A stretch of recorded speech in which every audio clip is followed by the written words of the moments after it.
You are looking at Julian's pronunciation guide, where we look at how to pronounce better some of the most mispronounced words in the world, like this other curious word. But how do you say what you're looking for today?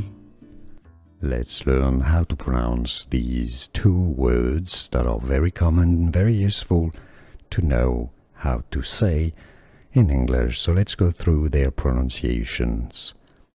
In British English, the top word is pronounced as current, current.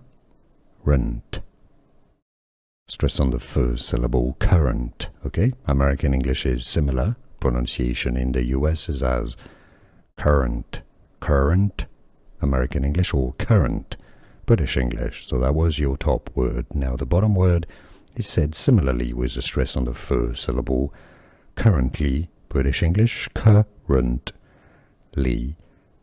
Stress on the first syllable again, as I said, currently. American English says it similarly, currently, American English pronunciation, or currently, British English. So let's summarize. The top word is pronounced as current, current, current. Bottom word, currently, currently. It's easy, and now you know. Here are more videos on how to pronounce more confusing words and names too many mispronounced. Like this video if you found it useful. I appreciate your support. I'll see you soon, and thanks for watching.